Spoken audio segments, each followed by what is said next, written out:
Welcome, folks, to the Crazy Canuck Trucking Podcast. We are so happy that you are here, not only because it is episode number 14, but because it's the new year. Congratulations for ending 2020. Yay! Let's all move forward to 2021. I'm not going to say any disparaging remarks about 2020 because for those of you who did it in 2019, look where that got us. Therefore, 2021 is going to be outstanding. I can feel it. Now, back to the fact that you all as listeners are tuning in and listening to us at Crazy Canuck Trucking Podcast.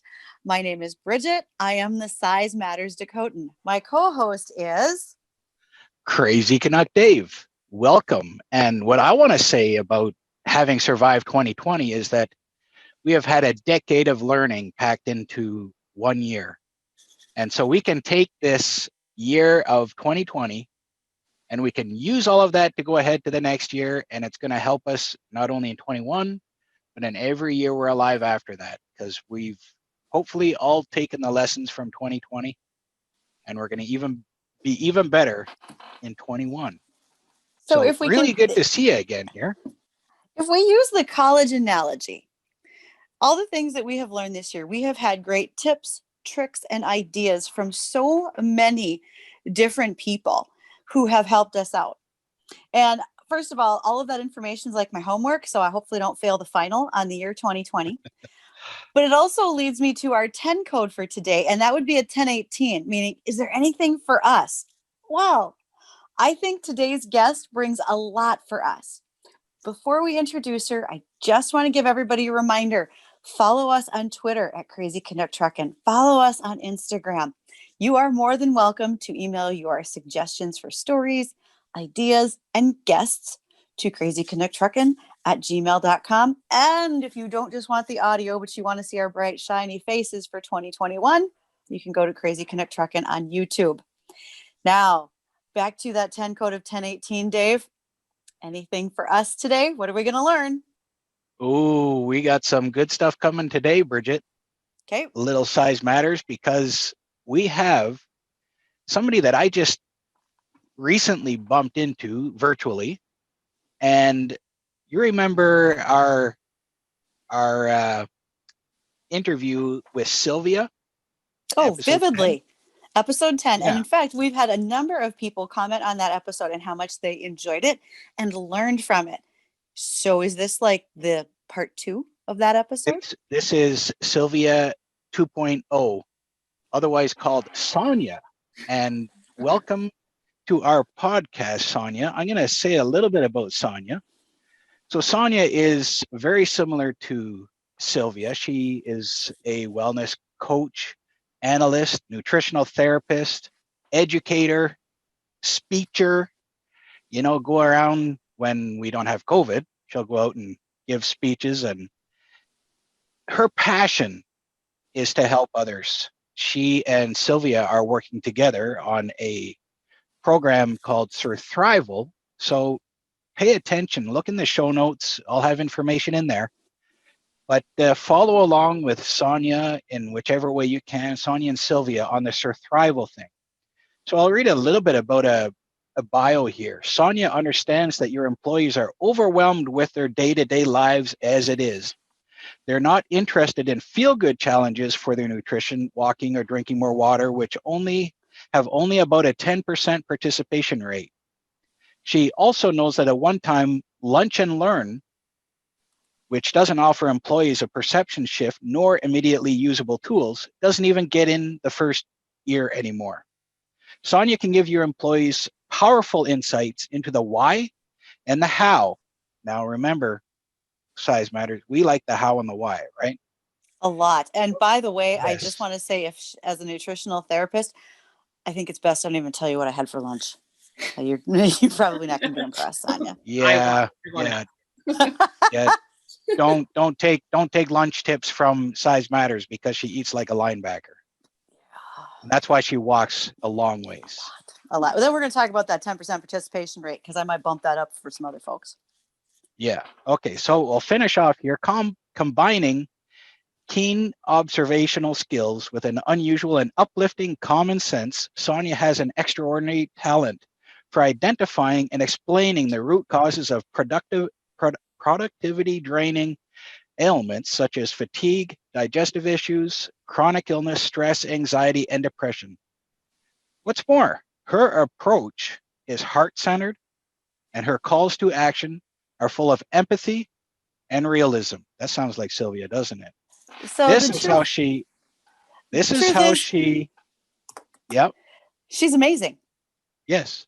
So this is how she gets us enthused for this. And that's why I wanted her on, even though it's been like a whole 5 days that I've been introduced to her.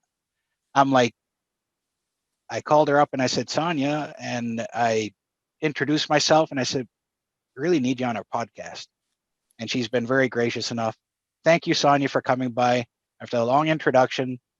I hope I did you justice, but I know that's only just scratching the tip of the iceberg. Thank you guys so much for having me. I love talking to people that love talking about these things. So let's do it. Yep. Oh, you know one thing, Bridget? I found out not only is she amazing with all this, but she's a musician, and you know I like music. Bridget is also a singer herself, and I downloaded. Sonia gave out her Christmas album for free, and to everybody, not just me. I'm not that special. She gave it out to everybody, and I fell in love with that music. I mean, it really touched me deeply. So thank you, Sonia. And let's not forget to put that in the show notes so we can promote that for Sonia. Yeah. Okay. Still plays on the radio in Canada. It's pretty cool. That's awesome. Yeah, it's the 12th Christmas. I don't know how that happened. I do. I know how it happened. It's good. Oh, fair enough. That's why it keeps getting played. Yeah. There you go. That's pretty awesome. All right. So we've talked about all the fluffy, cool things about Sonia. And I've teased a little bit about the things that you do. Okay. So the ending question, I'm going to make it first. Okay. What do you want everybody today to hear? What's your message that you cannot wait for the new year for people to hear? Oh, you just want to like get right into it, hey? I do. We don't fool around here.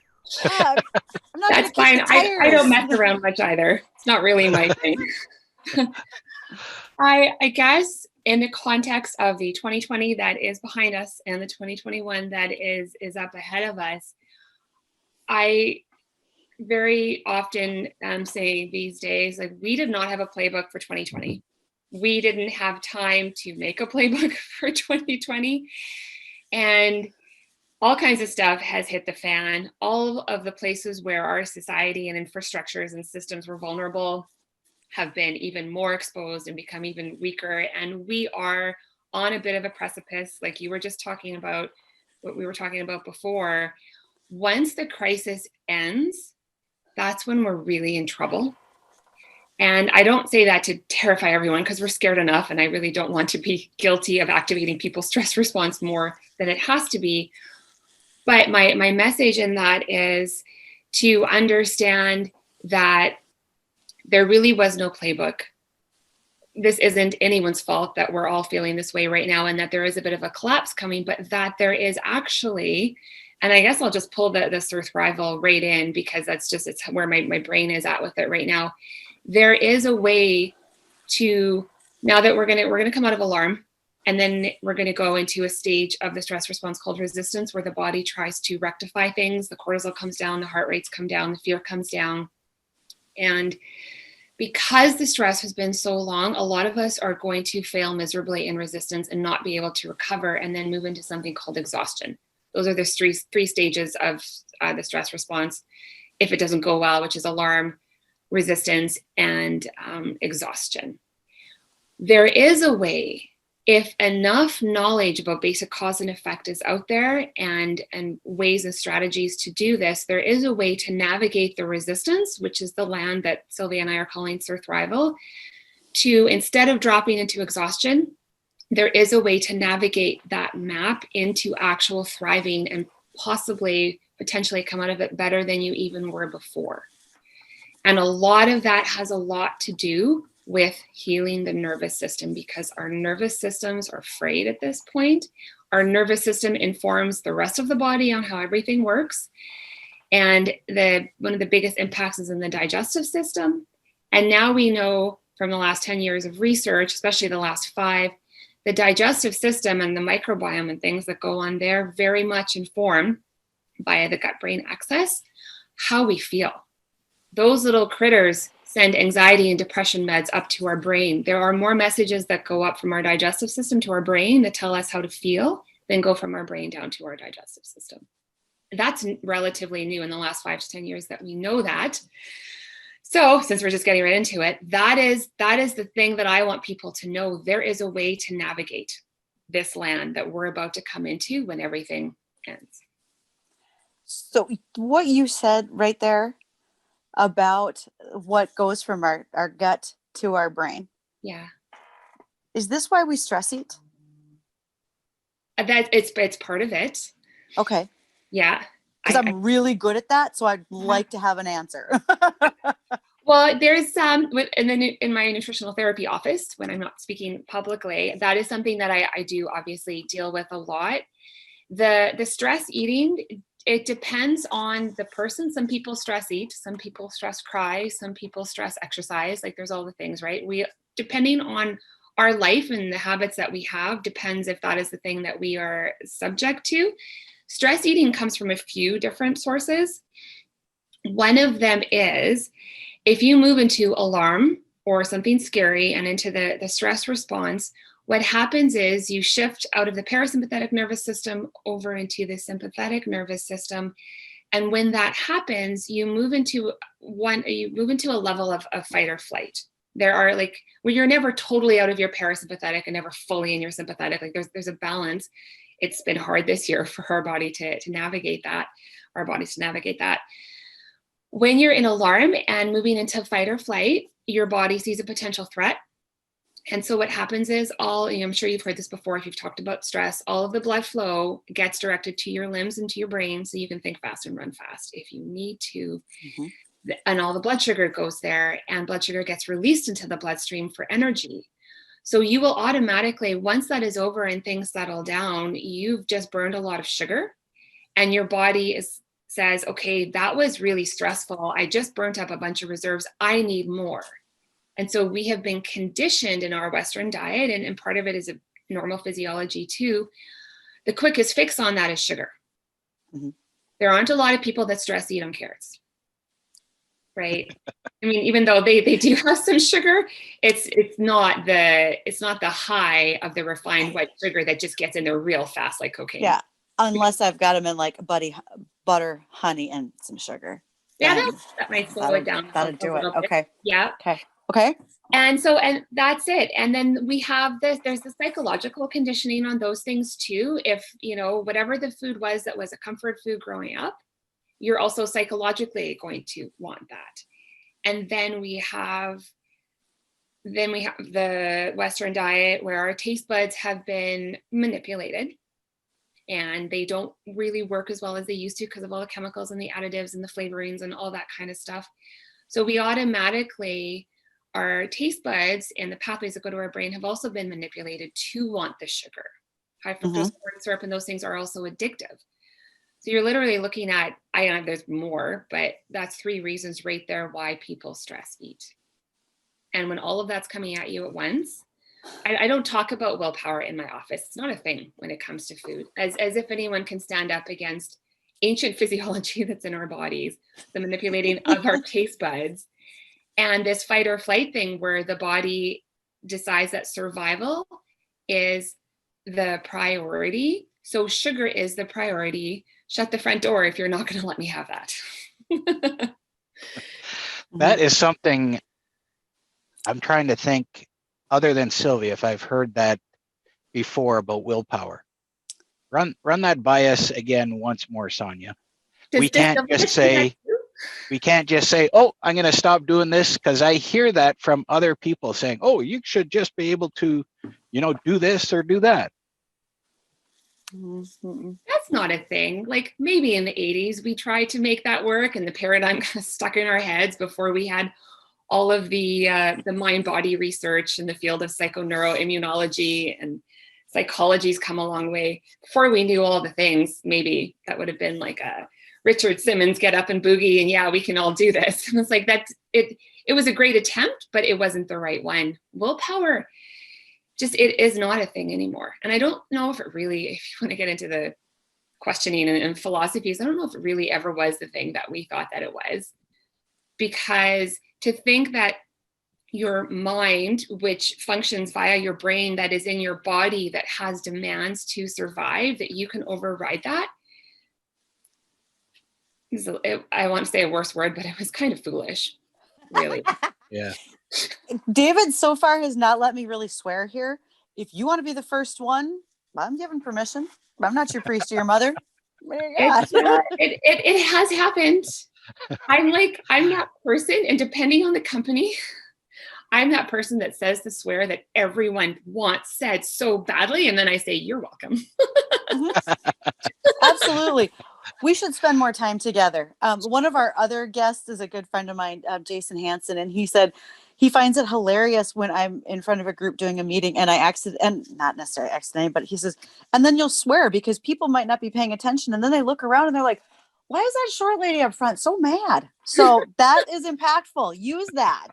Yeah, I do sometimes, or I draw on, if I'm drawing out an analysis and strategy session, when I go in and analyze a whole company, I draw out a timeline.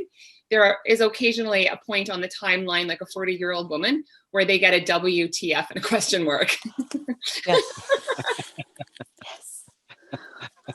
Okay.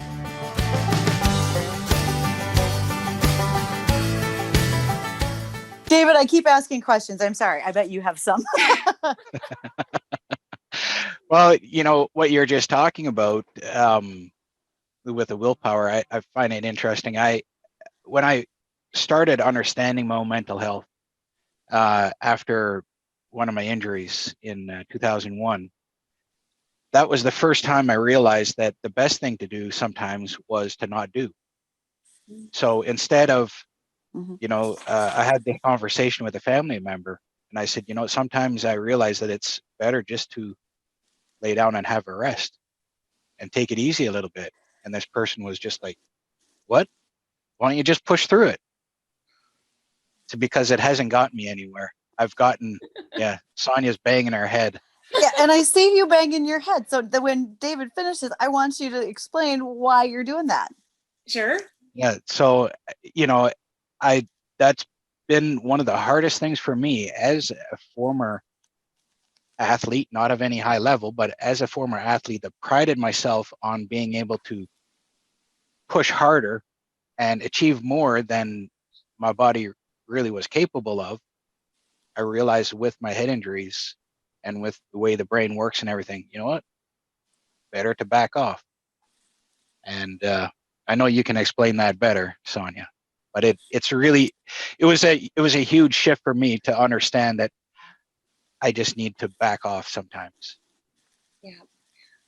So do you want me to explain that then? Yes, sure. Please. So there's a few different ways to explain that. I'll give you two, because I know that this is always helpful every single time I say it. So I'll take a couple minutes to say the two ways. So you've often heard the analogy, obviously, of putting your mask on first in an airplane, right? They always say, put your oxygen mask on first before you help other people.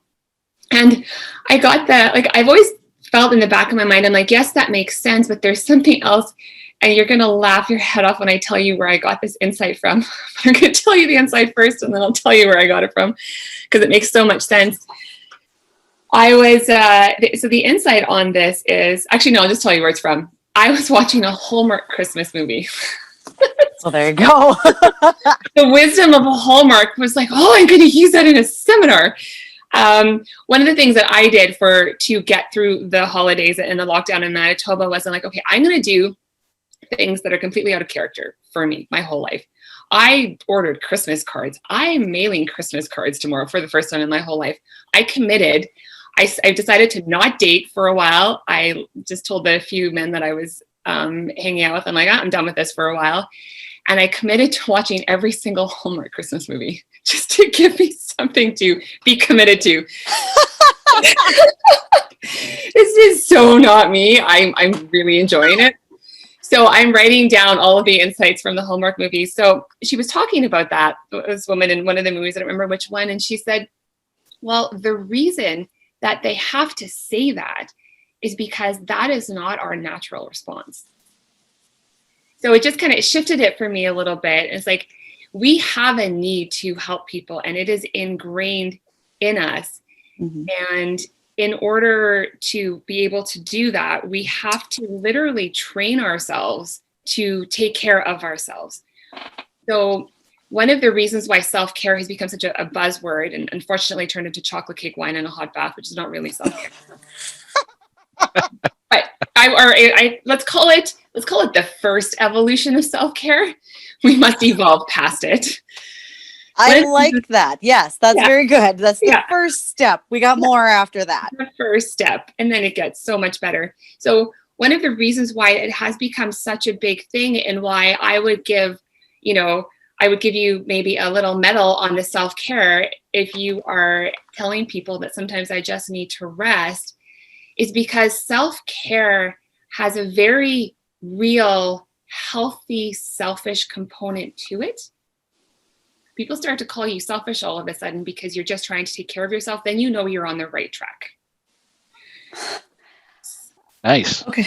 So to evolve into that, where you start to take care of yourself, and I know I'm kind of going long on this, but just to understand the whole story of it, it's a lot of work.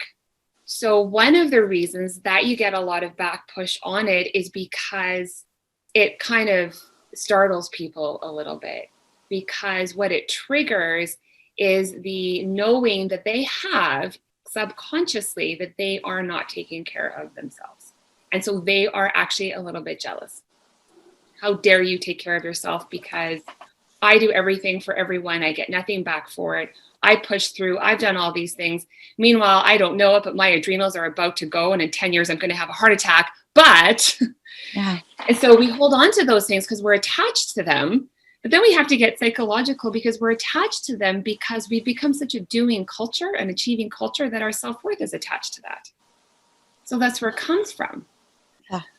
But if we can't evolve to that, and like I've gotten to a point now where with the work that I do and how it's evolving, there are a lot of companies that I actually can't work with, because if they are not moving into this culture and understanding this, I'm just like this force that comes into a room and I trigger everybody, and it's just not good. And I'm just like, so I can't even work in that anymore, because I know that step of taking that rest, because I see it physiologically in my brain. If you take that rest at 11 a.m. when your adrenals get a little bit tired in that time frame, like on the Chinese meridian clock, I think that's the adrenal time frame, or is it 2? Somewhere, something there. 11 is when people will get tired, because their adrenal meridian is asking for a rest, and you do that rest, then at 1 o'clock, you'll be able to be productive. Mm-hmm.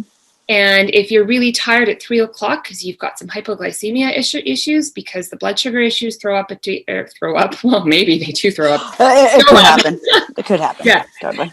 They show up between 3 and 4. If you're always tired between 3 and 4 and 11, you have adrenal blood sugar regulation problems going on. And if you don't rest, then the deficiency of those things every day and every month and every year gets lower and lower and lower. Eventually, you will be useless to even yourself.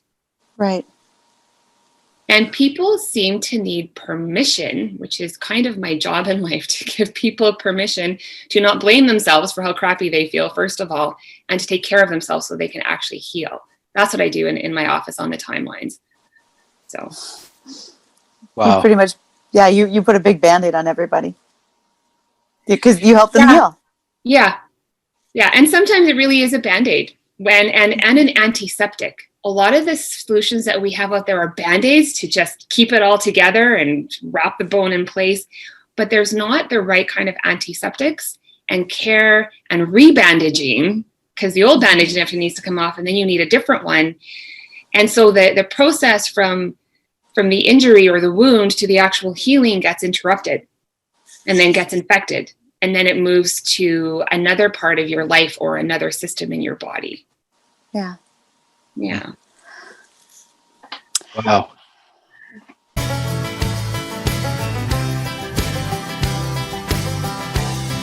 Okay.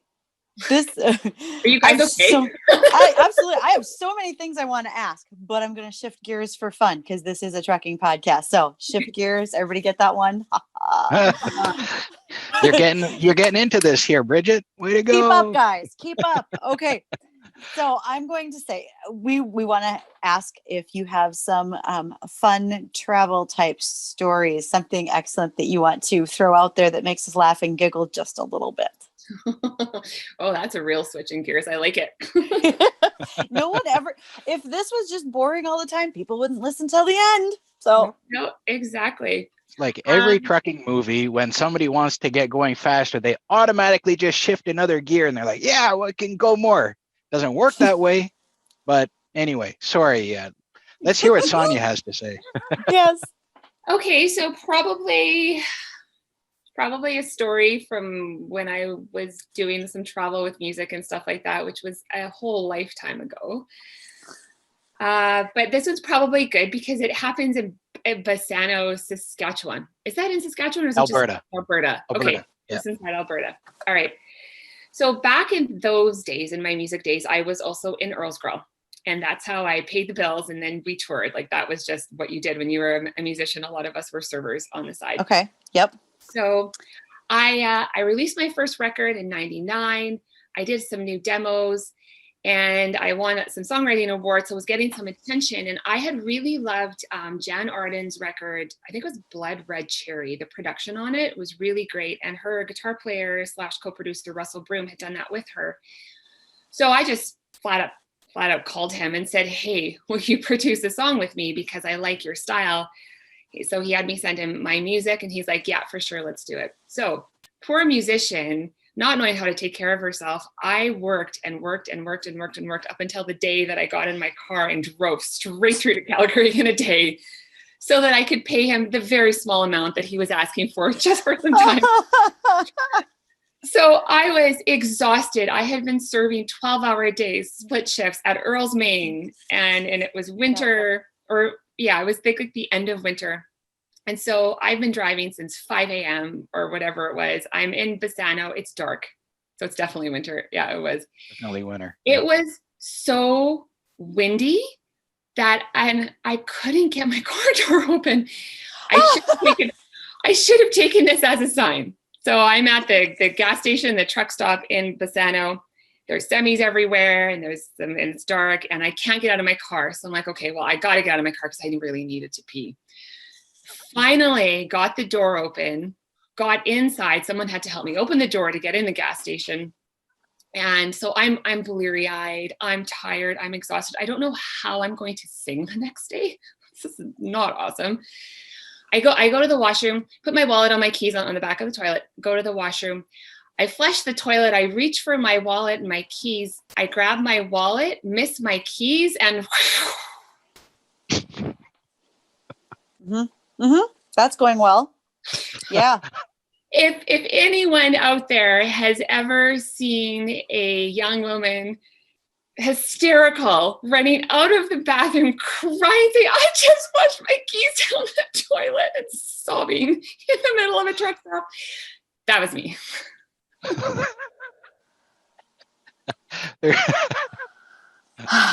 Sorry to... Okay. I don't even know where you start with the, how am I going to get this back? I mean, honest to God, I don't even know where to go with that. And you know what? You don't have to tell me. No. So, okay. I got to finish this story. Okay. So this lovely couple from Three Hills, Alberta was there. She comes over to me. She said, honey, I've got a daughter your age. She's like, we're not going to leave you here. She bought me a ginger ale and put her arms around me.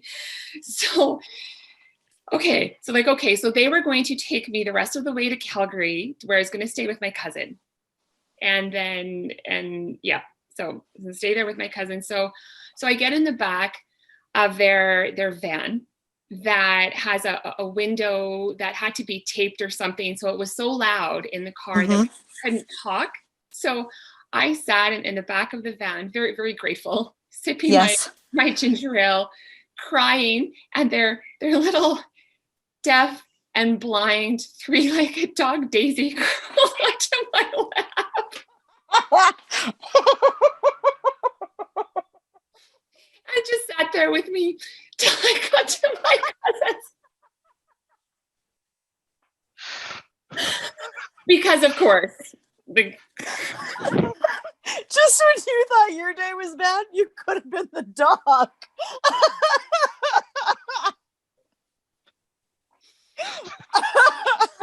I haven't told that story in a while. I'm sorry.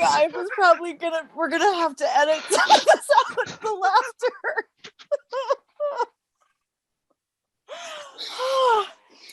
Oh, that's just freaking fantastic. I don't care what anybody says. It's true. And as someone who spends a lot of time on the road, you have no idea how much more careful I'm going to be.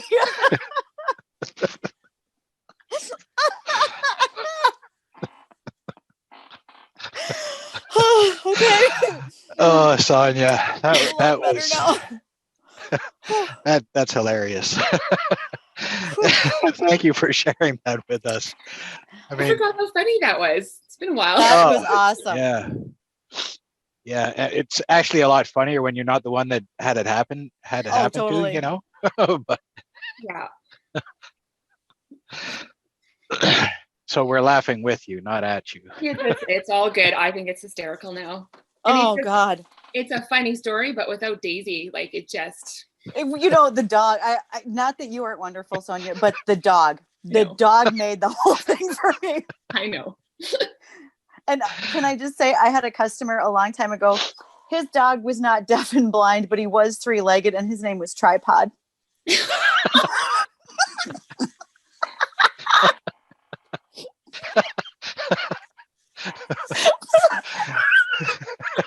Okay, we got to get it together, you guys. David. Well, we wanted an impactful New Year's Day episode. So I think they think we're crazy. They think we lost our minds. Well, I've been there a long time already, Bridget. So okay, so it's your turn to ask her a question. I'm good. Okay.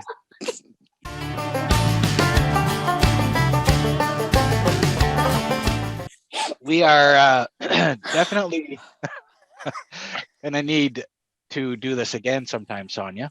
Sure. So, and I know we're starting to run close on time here. So I can't look at Bridget right now. Trying to cover up Bridget so I don't see her.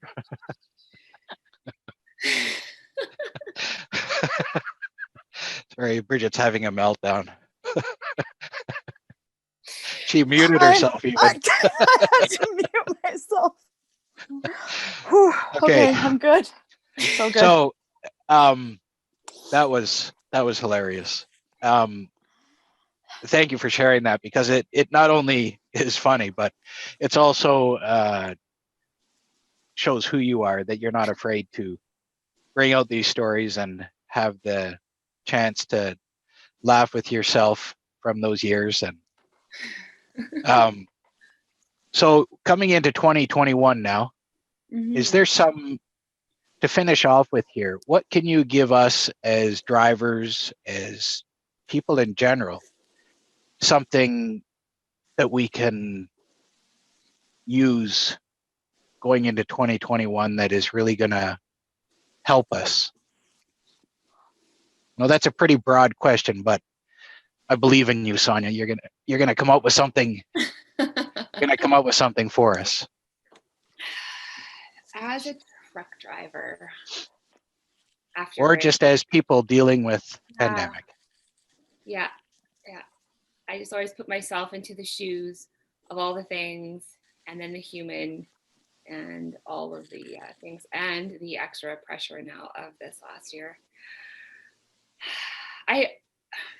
As much as this is probably part cliche, I think we're all starting to realize that there is a deeper reason for all of it.